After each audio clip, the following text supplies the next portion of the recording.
Think and Grow Rich by Napoleon Hill. Chapter 2. Desire.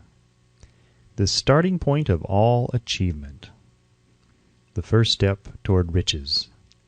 When Edwin C. Barnes climbed down from the freight train in Orange, New Jersey, more than 30 years ago, he may have resembled a tramp, but his thoughts were those of a king.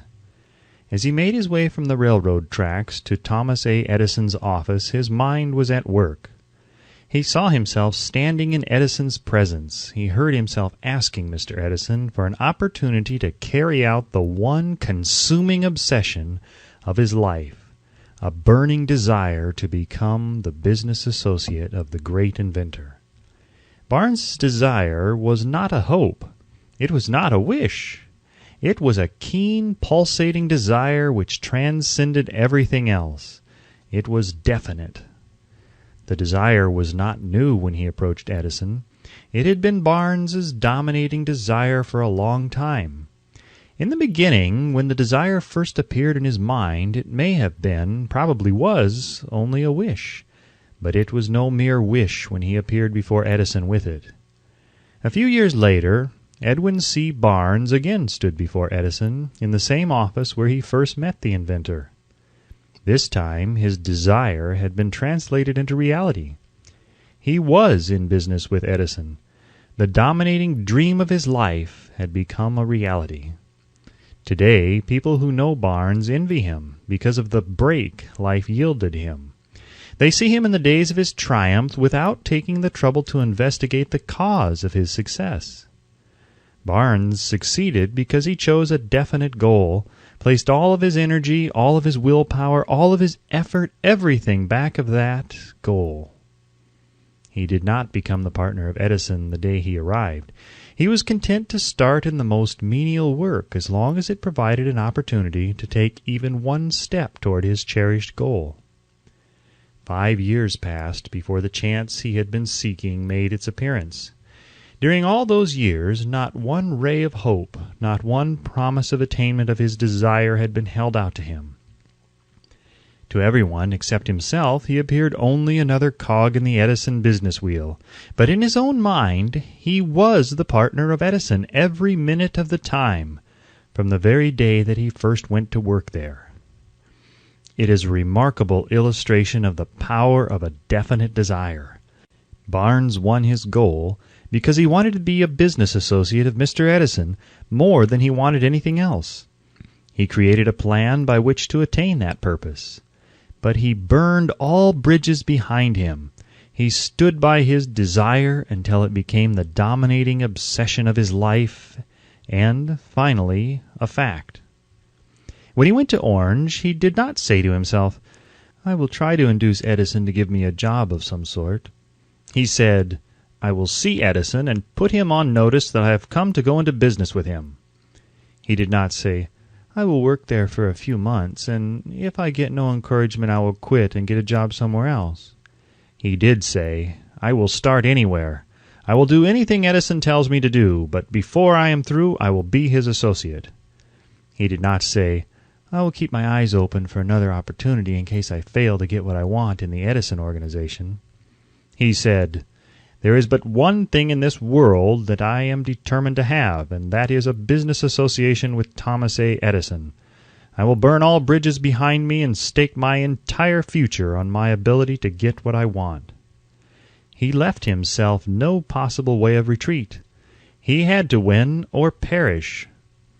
That is all there is to the Barnes story of success. A long while ago, a great warrior faced a situation which made it necessary for him to make a decision which inspired his success on the battlefield. He was about to send his armies against a powerful foe whose men outnumbered his own. He loaded his soldiers into boats, sailed to the enemy's country, unloaded soldiers and equipment, then gave the order to burn the ships that had carried them. Addressing his men before the first battle, he said, "You see the boats going up in smoke? That means that we cannot leave these shores alive unless we win. We now have no choice. We win or we perish." They won. Every person who wins in any undertaking must be willing to burn his ships and cut all sources of retreat. Only by doing so can one be sure of maintaining that state of mind as a burning desire to win, essential to success. The morning after the great Chicago fire, a group of merchants stood on State Street looking at the smoking remains of what had been their stores. They went into a conference to decide if they would try to rebuild or leave Chicago and start over in a more promising section of the country. They reached a decision, all except one, to leave Chicago. The merchant who decided to stay and rebuild pointed a finger at the remains of his store and said, "Gentlemen, on that very spot I will build the world's greatest store, no matter how many times it may burn down." That was more than 50 years ago. The store was built. It stands there today, a towering monument to the power of that state of mind known as burning desire. The easy thing for Marshall Field to have done would have been exactly what his fellow merchants did. When the going was hard and the future looked dismal, they pulled up and went where the going seemed easier. Mark well this difference between Marshall Field and the other merchants, because it is the same difference which distinguishes Edwin C. Barnes from thousands of other young men who have worked in the Edison organization. It is the same difference which distinguishes practically all who succeed from those who fail. Every human being who reaches the age of understanding of the purpose of money wishes for it. Wishing will not bring riches, but desiring riches with a state of mind that becomes an obsession, then planning definite ways and means to acquire riches, and backing those plans with persistence which does not recognize failure, will bring riches. The method by which desire for riches can be transmuted into its financial equivalent consists of 6 definite practical steps, viz. First, fix in your mind the exact amount of money you desire. It is not sufficient merely to say, "I want plenty of money." Be definite as to the amount. There is a psychological reason for definiteness which will be described in a subsequent chapter. Second, determine exactly what you intend to give in return for the money you desire. There is no such reality as something for nothing. Third, establish a definite date when you intend to possess the money you desire. Fourth, create a definite plan for carrying out your desire, and begin at once, whether you are ready or not, to put this plan into action. Fifth, write out a clear, concise statement of the amount of money you intend to acquire. Name the time limit for its acquisition. State what you intend to give in return for the money, and describe clearly the plan through which you intend to accumulate it. Sixth, read your written statement aloud twice daily, once just before retiring at night, and once after arising in the morning. As you read, see and feel and believe yourself already in possession of the money. It is important that you follow the instructions described in these 6 steps. It is especially important that you observe and follow the instructions in the 6th paragraph. You may complain that it is impossible for you to see yourself in possession of money before you actually have it. Here is where a burning desire will come to your aid. If you truly desire money so keenly that your desire is an obsession, you will have no difficulty in convincing yourself that you will acquire it. The object is to want money and to become so determined to have it that you convince yourself you will have it. Only those who become money conscious ever accumulate great riches. Money consciousness means that the mind has become so thoroughly saturated with the desire for money that one can see one's self already in possession of it. To the uninitiated, who has not been schooled in the working principles of the human mind, these instructions may appear impractical. It may be helpful to all who fail to recognize the soundness of the 6 steps to know that the information they convey was received from Andrew Carnegie, who began as an ordinary laborer in the steel mills, but managed, despite his humble beginning, to make these principles yield himself a fortune of considerably more than $100 million. It may be of further help to know that the 6 steps here recommended were carefully scrutinized by the late Thomas A. Edison, who placed his stamp of approval upon them as being not only the steps essential for the accumulation of money, but necessary for the attainment of any definite goal. The steps call for no hard labor. They call for no sacrifice. They do not require one to become ridiculous or credulous. To apply them calls for no great amount of education, but the successful application of these 6 steps does call for sufficient imagination to enable one to see and to understand that accumulation of money cannot be left to chance, good fortune, and luck.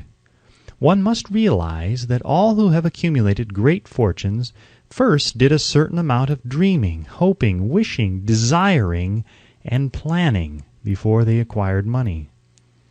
You may as well know right here that you can never have riches in great quantities unless you can work yourself into a white heat of desire for money and actually believe you will possess it.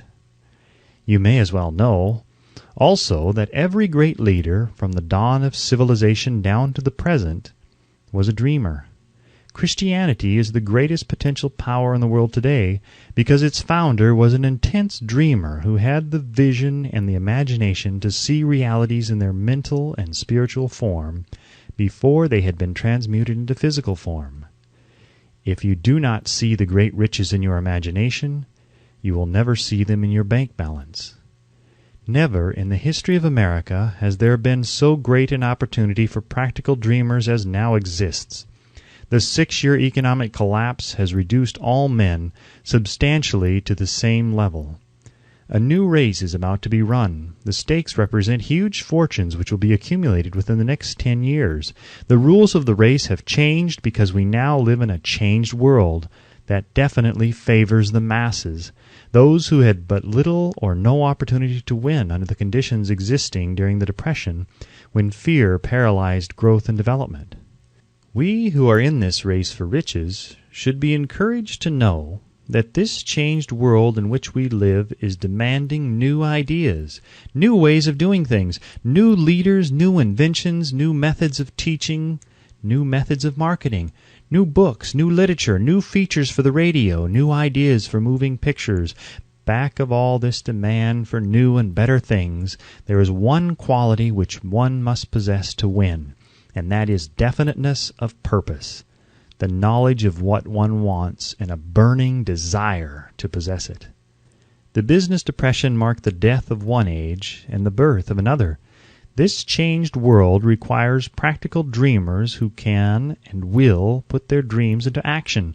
The practical dreamers have always been and always will be the pattern makers of civilization. We who desire to accumulate riches should remember the real leaders of the world always have been men who harnessed and put into practical use the intangible, unseen forces of unborn opportunity, and have converted those forces, or impulses of thought, into skyscrapers, cities, factories, airplanes, automobiles, and every form of convenience that makes life more pleasant. Tolerance and an open mind are practical necessities of the dreamer of today. Those who are afraid of new ideas are doomed before they start. Never has there been a time more favorable to pioneers than the present. True, there is no wild and woolly West to be conquered as in the days of the covered wagon, but there is a vast business, financial, and industrial world to be remolded and redirected along new and better lines. In planning to acquire your share of the riches, let no one influence you to scorn the dreamer. To win the big stakes in this changed world, you must catch the spirit of the great pioneers of the past, whose dreams have given to civilization all that it has of the value, the spirit which serves as the life-blood of our own country, your opportunity and mine to develop and market our talents. Let us not forget, Columbus dreamed of an unknown world, staked his life on the existence of such a world, and discovered it. Copernicus, the great astronomer, dreamed of a multiplicity of worlds and revealed them. No one denounced him as impractical after he had triumphed. Instead, the world worshipped at his shrine, thus proving once more that success requires no apologies, failure permits no alibis. If the thing you wish to do is right, and you believe in it, go ahead and do it. Put your dream across, and never mind what they say if you meet with temporary defeat, for they perhaps do not know that every failure brings with it the seed of an equivalent success. Henry Ford, poor and uneducated, dreamed of a horseless carriage, went to work with what tools he possessed without waiting for opportunity to favor him, and now evidence of his dream belts the entire earth. He has put more wheels into operation than any man who ever lived, because he was not afraid to back his dreams. Thomas Edison dreamed of a lamp that could be operated by electricity, began where he stood to put his dream into action, and despite more than 10,000 failures, he stood by that dream until he made it a physical reality. Practical dreamers do not quit. Wayland dreamed of a chain of cigar stores, transformed his dream into action, and now the United Cigar Stores occupy the best corners in America. Lincoln dreamed of freedom for the black slaves, put his dream into action, and barely missed living to see a united North and South translate his dream into reality. The Wright brothers dreamed of a machine that would fly through the air. Now one may see evidence all over the world that they dreamed soundly. Marconi dreamed of a system for harnessing the intangible forces of the ether. Evidence that he did not dream in vain may be found in every wireless and radio in the world. Moreover, Marconi's dream brought the humblest cabin and the most stately manor house side by side. It made the people of every nation on earth backdoor neighbors. It gave the President of the United States a medium by which he may talk to all the people of America at one time and on short notice. It may interest you to know that Marconi's friends had him taken into custody and examined in a psychopathic hospital when he announced he had discovered a principle through which he could send messages through the air without the aid of wires or other direct physical means of communication. The dreamers of today fare better. The world has become accustomed to new discoveries. Nay, it has shown a willingness to reward the dreamer who gives the world a new idea. The greatest achievement was at first, and for a time, but a dream. The oak sleeps in the acorn, the bird waits in the egg, and in the highest vision of the soul, a waking angel stirs. Dreams are the seedlings of reality. Awake, arise, and assert yourself, you dreamers of the world. Your star is now in the ascendancy. The world depression brought the opportunity you have been waiting for. It taught people humility, tolerance, and open-mindedness. The world is filled with an abundance of opportunity, which the dreamers of the past never knew. A burning desire to be and to do is the starting point from which the dreamer must take off. Dreams are not born of indifference, laziness, or lack of ambition. The world no longer scoffs at the dreamer, nor calls him impractical. If you think it does, take a trip to Tennessee and witness what a dreamer president has done in the way of harnessing and using the great water power of America. A score of years ago, such a dream would have seemed like madness. You have been disappointed. You have undergone defeat during the Depression. You have felt the great heart within you crushed until it bled. Take courage, for these experiences have tempered the spiritual metal of which you are made. They are assets of incomparable value. Remember, too, that all who succeed in life get off to a bad start and pass through many heartbreaking struggles before they arrive. The turning point in the lives of those who succeed usually comes at the moment of some crisis through which they are introduced to their other selves. John Bunyan wrote The Pilgrim's Progress, which is among the finest of all English literature, after he had been confined in prison and sorely punished because of his views on the subject of religion. O. Henry discovered the genius which slept within his brain.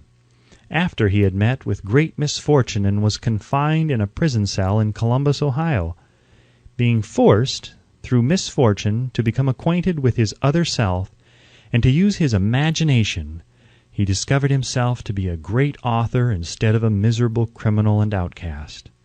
Strange and varied are the ways of life, and stranger still are the ways of infinite intelligence, through which men are sometimes forced to undergo all sorts of punishment before discovering their own brains and their own capacity to create useful ideas through imagination. Edison, the world's greatest inventor and scientist, was a tramp telegraph operator. He failed innumerable times before he was driven, finally, to the discovery of the genius which slept within his brain. Charles Dickens began by pasting labels on blacking pots. The tragedy of his first love penetrated the depths of his soul and converted him into one of the world's truly great authors. That tragedy produced, first, David Copperfield, then a succession of other works that made this a richer and better world for all who read his books. Disappointment over love affairs generally has the effect of driving men to drink and women to ruin, and this because most people never learn the art of transmuting their strongest emotions into dreams of a constructive nature. Helen Keller became deaf, dumb, and blind shortly after birth. Despite her greatest misfortune, she has written her name indelibly in the pages of the history of the great. Her entire life has served as evidence that no one ever is defeated until defeat has been accepted as a reality. Robert Burns was an illiterate country lad. He was cursed by poverty and grew up to be a drunkard in the bargain. The world was made better for his having lived because he clothed beautiful thoughts in poetry, and thereby plucked a thorn and planted a rose in its place. Booker T. Washington was born in slavery, handicapped by race and color. Because he was tolerant, had an open mind at all times on all subjects, and was a dreamer, he left his impress for good on an entire race. Beethoven was deaf, Milton was blind, but their names will last as long as time endures, because they dreamed and translated their dreams into organized thought. Before passing to the next chapter, kindle anew in your mind the fire of hope, faith, courage, and tolerance. If you have these states of mind and a working knowledge of the principles described, all else that you need will come to you when you are ready for it. Let Emerson state the thought in these words: "Every proverb, every book, every byword that belongs to thee, for aid and comfort shall surely come home through open or winding passages. Every friend whom not thy fantastic will, but the great and tender soul in thee craveth, shall lock thee in his embrace." There is a difference between wishing for a thing and being ready to receive it. No one is ready for a thing until he believes he can acquire it. The state of mind must be belief, not mere hope or wish. Open-mindedness is essential for belief. Closed minds do not inspire faith, courage, and belief. Remember, no more effort is required to aim high in life, to demand abundance and prosperity, than is required to accept misery and poverty. A great poet has correctly stated this universal truth through these lines: "I bargained with life for a penny, and life would pay no more. However, I begged at evening, when I counted my scanty store. For life is a just employer, he gives you what you ask, but once you have set the wages, why, you must bear the task. I worked for a menial's hire, only to learn, dismayed, that any wage I had asked of life, life would have willingly paid." Desire outwits Mother Nature. As a fitting climax to this chapter, I wish to introduce one of the most unusual persons I have ever known. I first saw him 24 years ago, a few minutes after he was born. He came into the world without any physical sign of ears, and the doctor admitted, when pressed for an opinion, that the child might be deaf and mute for life. I challenged the doctor's opinion. I had the right to do so. I was the child's father. I, too, reached a decision and rendered an opinion, but I expressed the opinion silently in the secrecy of my own heart. I decided that my son would hear and speak. Nature could send me a child without ears, but nature could not induce me to accept the reality of the affliction. In my own mind, I knew that my son would hear and speak. How? I was sure there must be a way, and I knew I would find it. I thought of the words of the immortal Emerson. The whole course of things goes to teach us faith. We need only obey. There is guidance for each of us, and by lowly listening we shall hear the right word. The right word? Desire! More than anything else, I desired that my son should not be a deaf-mute. From that desire I never receded, not for a second. Many years previously I had written, "Our only limitations are those we set up in our own minds." For the first time I wondered if that statement were true. Lying on the bed in front of me was a newly born child without the natural equipment of hearing. Even though he might hear and speak, he was obviously disfigured for life. Surely this was a limitation which that child had not set up in his own mind. What could I do about it? Somehow I would find a way to transplant into that child's mind my own burning desire for ways and means of conveying sound to his brain without the aid of ears. As soon as the child was old enough to cooperate, I would fill his mind so completely with a burning desire to hear that nature would, by methods of her own, translate it into physical reality. All this thinking took place in my own mind, but I spoke of it to no one. Every day I renewed the pledge I had made to myself, not to accept a deaf-mute for a son. As he grew older and began to take notice of things around him, we observed that he had a slight degree of hearing. When he reached the age when children usually began talking, he made no attempt to speak, but we could tell by his actions that he could hear certain sounds slightly. That was all I wanted to know.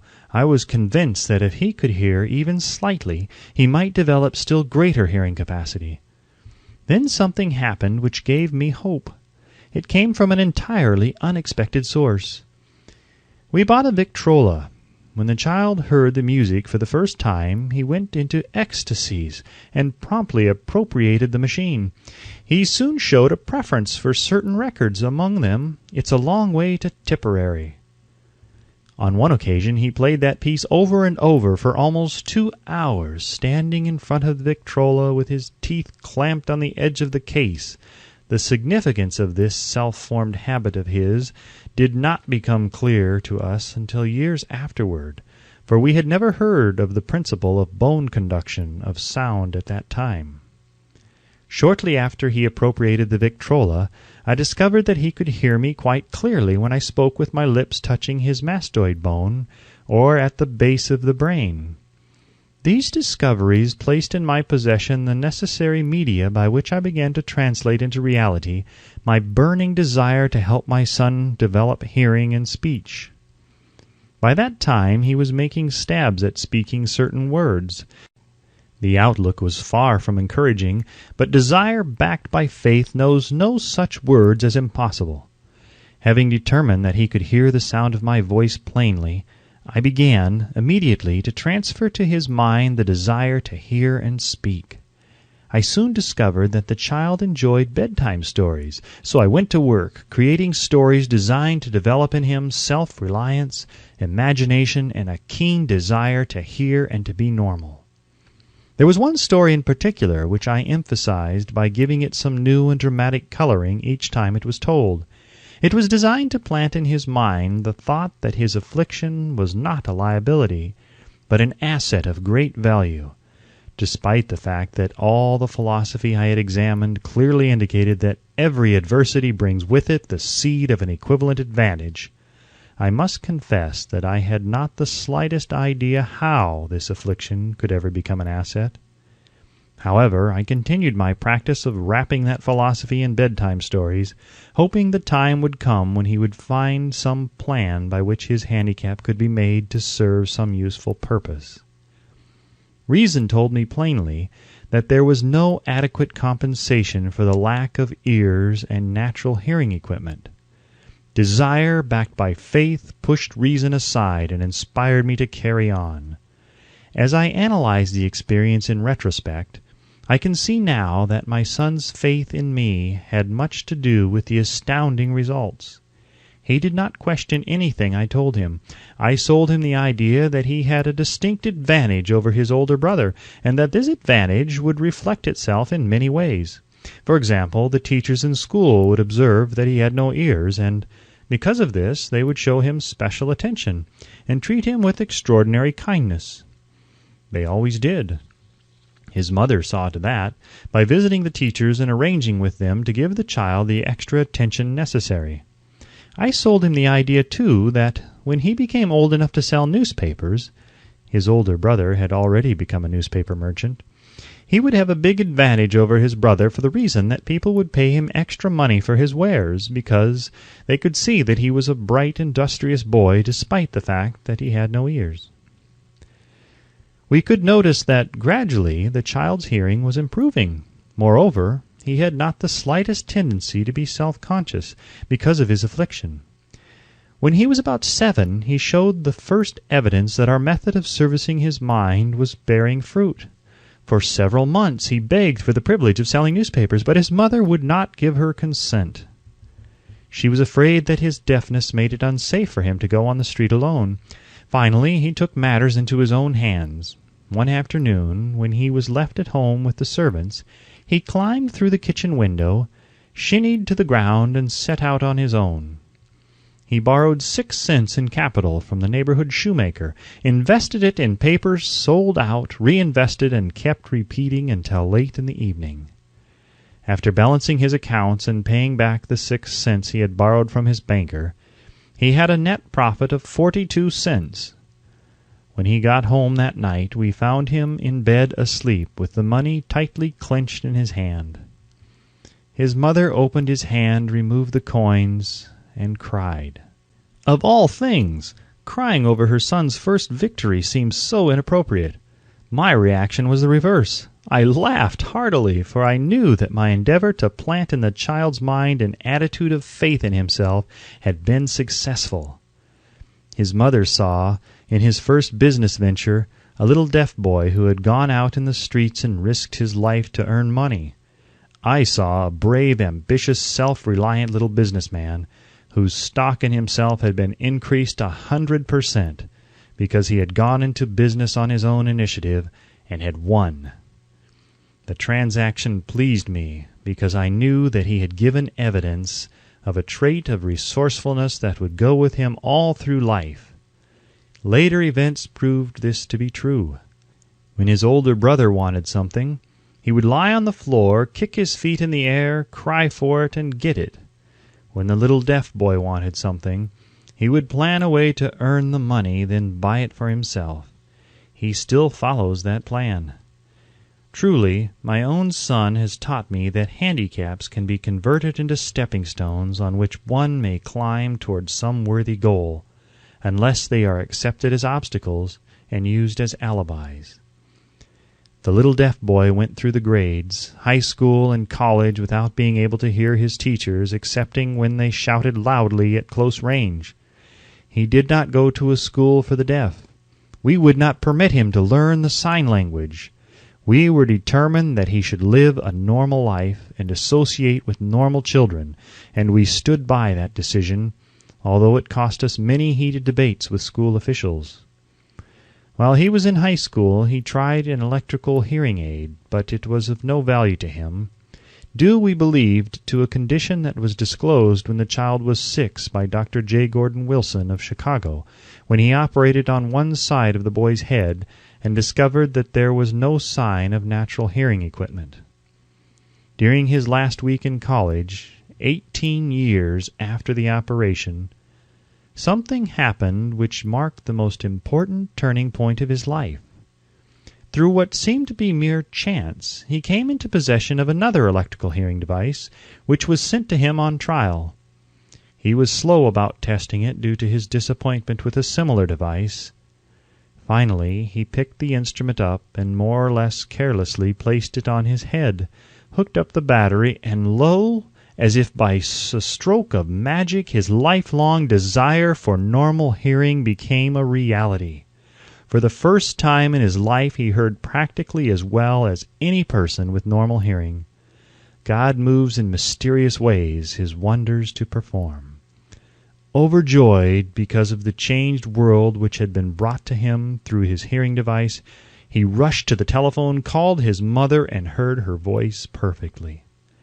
The next day he plainly heard the voices of his professors in class for the first time in his life. Previously, he could hear them only when they shouted at short range. He heard the radio. He heard the talking pictures. For the first time in his life, he could converse freely with other people without the necessity of their having to speak loudly. Truly, he had come into possession of a changed world. We had refused to accept nature's error, and by persistent desire we had induced nature to correct that error through the only practical means available. Desire had commenced to pay dividends, but the victory was not yet complete. The boys still had to find a definite and practical way to convert this handicap into an equivalent asset. Hardly realizing the significance of what had already been accomplished, but intoxicated with the joy of his newly discovered world of sound, he wrote a letter to the manufacturer of the hearing aid, enthusiastically describing his experience. Something in his letter, something perhaps which was not written on the lines, but back of them, caused the company to invite him to New York.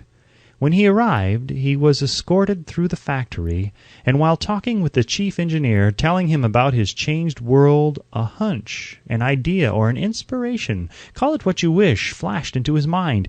It was this impulse of thought which converted his affliction into an asset, destined to pay dividends in both money and happiness to thousands for all time to come.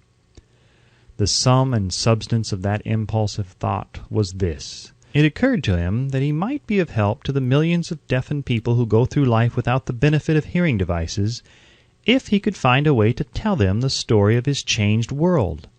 Then and there he reached a decision to devote the remainder of his life to rendering useful service to the hard of hearing.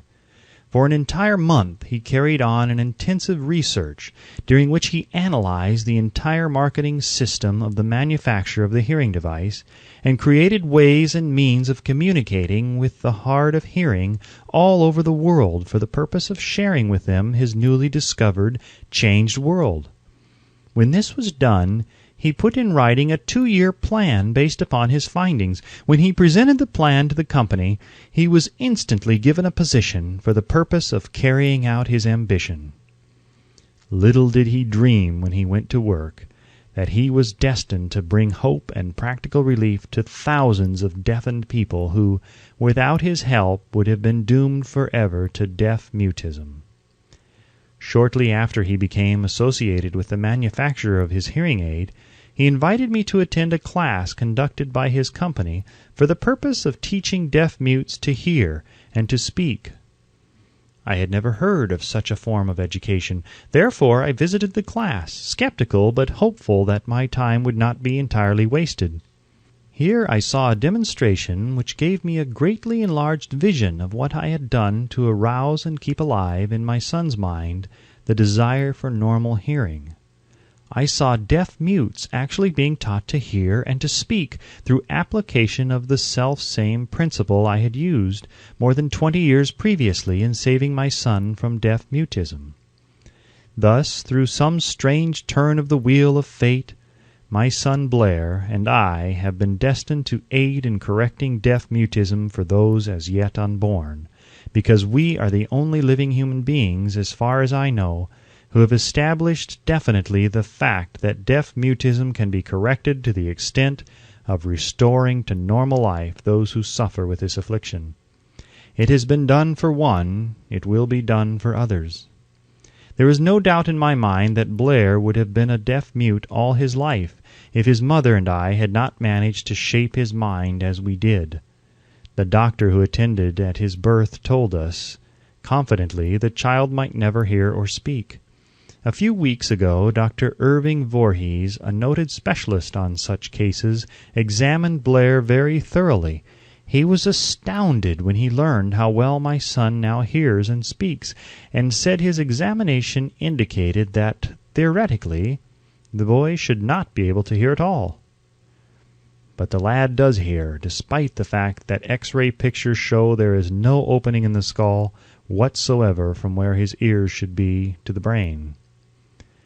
When I planted in his mind the desire to hear and talk and live as a normal person, There went with that impulse some strange influence which caused nature to become a bridge builder, and span the gulf of silence between his brain and the outer world by some means which the keenest medical specialists have not been able to interpret. It would be sacrilege for me to even conjecture as to how nature performed this miracle. It would be unforgivable if I neglected to tell the world as much as I know of the humble part I assumed in the strange experience. It is my duty and a privilege to say I believe, and not without reason, that nothing is impossible to the person who backs desire with enduring faith.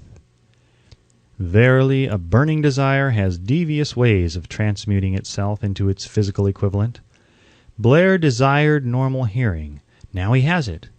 He was born with a handicap which might easily have sent one with a less defined desire to the street with a bundle of pencils and a tin cup. That handicap now promises to serve as the medium by which he will render useful service to many millions of hard of hearing, also to give him useful employment at adequate financial compensation the remainder of his life. The little white lies I planted in his mind when he was a child by leading him to believe his affliction would become a great asset, which he could capitalize, has justified itself. Verily, there is nothing right or wrong which belief plus burning desire cannot make real. These qualities are free to everyone. In all of my experience in dealing with men and women who had personal problems, I never handled a single case which more definitely demonstrates the power of desire. Authors sometimes make the mistake of writing of subjects of which they have but superficial or very elementary knowledge. It has been my good fortune to have had the privilege of testing the soundness of the power of desire through the affliction of my own son. Perhaps it was providential that the experience came as it did, for surely no one is better prepared than he to serve as an example of what happens when desire is put to the test. If Mother Nature bends to the will of desire, is it logical that mere men can defeat a burning desire? Strange and imponderable is the power of the human mind. We do not understand the method by which it uses every circumstance, every individual, every physical thing within its reach as a means of transmuting desire into its physical counterpart. Perhaps science will uncover this secret. I planted in my son's mind the desire to hear and to speak as any normal person hears and speaks. That desire has now become a reality. I planted in his mind the desire to convert his greatest handicap into his greatest asset. That desire has been realized. The modus operandi by which this astounding result was achieved is not hard to describe. It consisted of 3 very definite facts. First, I mixed faith with the desire for normal hearing, which I passed on to my son. Second, I communicated my desire to him in every conceivable way available, through persistent, continuous effort over a period of years. Third, he believed me. As this chapter was being completed, news came of the death of Madame Schumann-Heink. One short paragraph in the news dispatch gives the clue to this unusual woman's stupendous success as a singer. I quote the paragraph because the clue it contains is none other than desire. Early in her career, Madame Schumann-Heink visited the director of the Vienna Court Opera to have him test her voice. But he did not test it. After taking one look at the awkward and poorly dressed girl, he exclaimed none too gently, "With such a face and with no personality at all, how can you ever expect to succeed in opera? My good child, give up the idea. Buy a sewing machine and go to work. You can never be a singer." Never is a long time. The director of the Vienna Court Opera knew much about the technique of singing. He knew little about the power of desire when it assumes the proportion of an obsession. If he had known more of that power, he would not have made the mistake of condemning genius without giving it an opportunity. Several years ago, one of my business associates became ill. He became worse as time went on, and finally was taken to the hospital for an operation. Just before he was wheeled into the operating room, I took a look at him and wondered how anyone as thin and emaciated as he could possibly go through a major operation successfully. The doctor warned me that there was little if any chance of my ever seeing him alive again. But that was the doctor's opinion. It was not the opinion of the patient. Just before he was wheeled away, he whispered feebly, "Do not be disturbed, Chief. I will be out of here in a few days." The attending nurse looked at me with pity. But the patient did come through safely. After it was all over, his physician said, "Nothing but his own desire to live saved him. He never would have pulled through it if he had not refused to accept the possibility of death." I believe in the power of desire backed by faith, because I have seen this power lift men from lowly beginnings to places of power and wealth. I have seen it rob the grave of its victims. I have seen it serve as the medium by which men staged a comeback after having been defeated in 100 different ways. I have seen it provide my own son with a normal, happy, successful life, despite nature's having sent him into the world without ears. How can one harness and use the power of desire? This has been answered through this and the subsequent chapters of this book. This message is going out to the world at the end of the longest and perhaps the most devastating depression America has ever known. It is reasonable to presume that the message may come to the attention of many who have been wounded by the Depression, those who have lost their fortunes, others who have lost their positions, and great numbers who must reorganize their plans and stage a comeback. To all these I wish to convey the thought that all achievement, no matter what may be its nature or its purpose, must begin with an intense, burning desire for something definite. Through some strange and powerful principle of mental chemistry, which she has never divulged, nature wraps up in the impulse of strong desire that something which recognizes no such word as impossible and accepts no such reality as failure.